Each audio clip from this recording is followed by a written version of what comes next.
Italian sailors knew about America 150 years before Christopher Columbus. This is what a new analysis of ancient documents suggests. And we remember that, of course, Christopher Columbus sailed to America in 1492. This new analysis of ancient writings suggests sailors from the Italian hometown of Christopher Columbus knew of America 150 years prior to the renowned discovery of America, transcribing and detailing circa 1345 documents by a Milanese friar, a friar from Milan, named Galvaneus Flamma. Medieval Latin literature expert Professor Paolo Chiesa made an astonishing discovery of an exceptional passage referring to an area we know today as North America. And according to Professor Chiesa, the ancient essay, first discovered in 2013, suggests that sailors from Genoa were already aware of this landmass, recognized as Markland, Markallada, mentioned by some Icelandic sources, identified by scholars as part of the Atlantic coast of North America, usually assumed to be Labrador or even Newfoundland. Published by the peer-reviewed journal Terra Incognita, the discovery comes ahead of Columbus Day 2021, alternatively celebrated as Indigenous Peoples Day across many states in the U.S.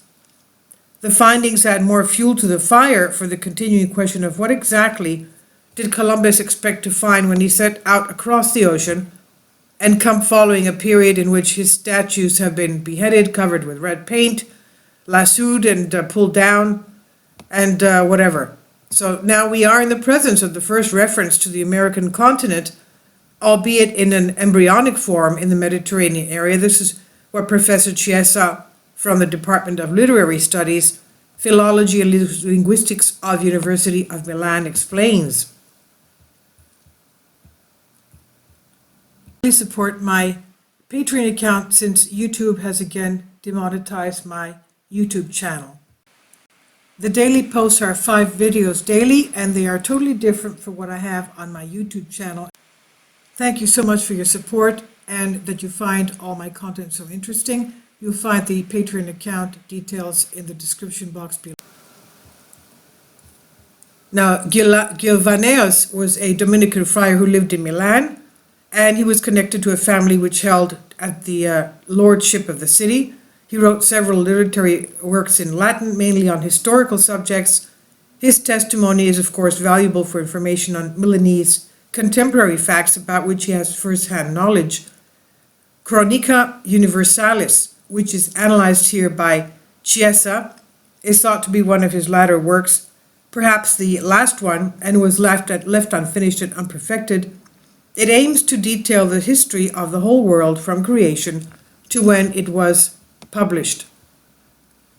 In translating and analyzing the document, Professor Chiesa demonstrates how Genoa would have been a gateway for news, and how Galvaneus appears to hear informally of seafarers, rumors about lands to the extreme northwest of eventual commercial benefit, as well as information about Greenland, which he detailed accurately for knowledge of that time. These rumors were too vague to find consistency in cartographic or scholarly representations, the professor says. He explains why Markallada, that is North America, was not classified as a new landmass at the time. Regardless, though, Chiesa states, Chronica Universalis brings unprecedented evidence to the speculation that news about the American continent, derived from Nordic sources, of course, circulated in Italy 1.5 centuries before Columbus. Now remember that, of course, the Vikings did go all the way into the Mediterranean. Yes, they not only captured England and the British Isles, they also went and traveled into the Mediterranean, places like France, Italy, Greece. So he adds here, so of course these Nordics would have been telling of land masses to the west. So he adds, what makes the passage about Markallada exceptional is its geographical provenance, not the Nordic area, as in the case of other mentions, but northern Italy. The Markallada described by Galvaneus is rich in trees, not unlike the wooded markland of the Greenland saga, and animals live there. These details could be standard as distinctive of any good land, but he says, but they are not trivial, because the common features of northern regions is to be bleak and barren, as actually Greenland is in Galvanese' account, or as Iceland is described by Adam of Bremen. Overall, Professor Chiesa says we should trust Chronica Universalis, as throughout the document Galvanese declares where he has heard of oral stories and backs his claims with elements drawn from accounts, alleged legendary or real, belonging to previous traditions on different lands blended together and reassigned to a specific place. He says, I do not see any reason to disbelieve him. This is what Professor Chiesa adds. He says, it has long been noticed that the 14th century Portolan, or nautical charts drawn in Genoa and in Catalonia, offer a more advanced geographical representation of the north, which could be achieved through direct contacts with those regions. These notions about northwest are likely to have come to Genoa through the shipping routes to the British Isles and to the continental coast of the North Sea.